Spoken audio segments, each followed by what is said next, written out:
All right, सो Rocky और रानी ki Prem Kahani starring Ranveer Singh and Alia Bhatt in lead roles finally theatres में आ चुकी है। एंड जैसा हमने ट्रेलर रिव्यू में भी कहा था, it was a nostalgic trip to the 2000s pure rom com cinema.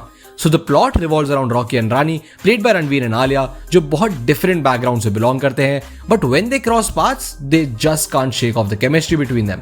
One thing leads to another and जब they decide to get married, तब इन्हें रियलाइज होता है कि इनकी फैमिलीज बहुत डिफरेंट है। And to solve that problem they form a plan कि रानी रॉकी के घर जाके कुछ महीने रहेगी एंड रॉकी रानी के घर जाके कुछ महीने रहेगा, ताकि they can figure out whether they can adapt to each others families. And फिर होती है क्रेजीनेस शुरू। पॉजिटिव्स की बात करी जाए तो I think this movie is a testament to the fact that you should never ever doubt Ranveer Singh's acting chops. पिछले कुछ मूवी से he has been having a slump, पर when he brings it, he brings it. I don't think Rocky के character को कोई भी इतने अच्छे से प्ले कर सकता था the way he did. Rocky basically एक लाउड पंजाबी करोल बाग का लड़का है, but the way Ranveer plays it brings such an endearing quality to his character that not for one moment do you consider him or his ways obnoxious या cringy। सिर्फ प्यार आएगा आपको इस बंदे पर। There is a specific segment, मैं आप लोगों के लिए स्पॉइल नहीं करूंगा, बट जिन्होंने मूवी देखी है they'll know, जिसमें you can accurately see the grace Ranveer has and the way he has led Rocky to this change, and that whole segment was absolutely beautiful। Also, Alia Bhatt just doesn't miss in a filmography, and ये movie another example है to the fact कि कोई भी role दे दो and she will make it her own।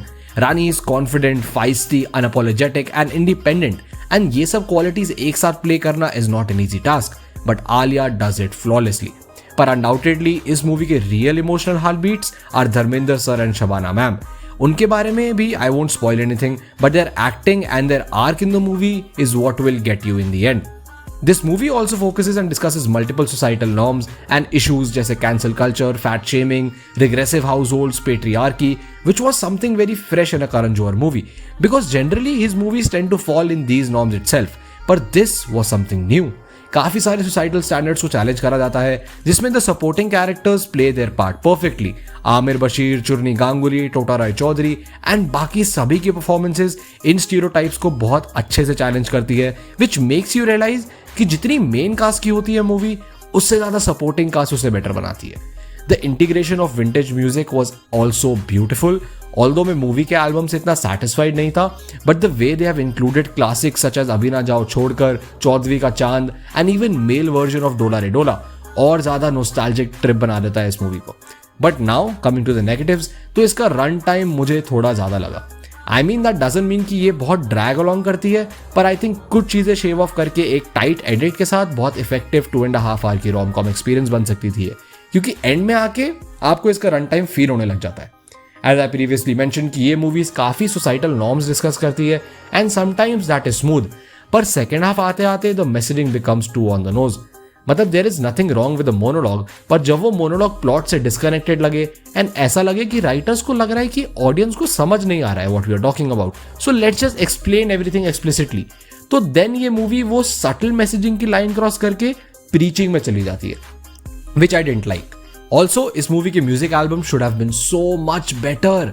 बहुत सारे गाने थे यार इसमें, एंड ढिंडोरा बाजे रे एंड तुम क्या मिले यार स्टिल फाइन, पर जिस हिसाब के गाने Pritam has been giving us for the past year, अगर ये मूवी के गाने भी उसी लेवल के होते तो ये एक आइकॉनिक मूवी बन सकती थी।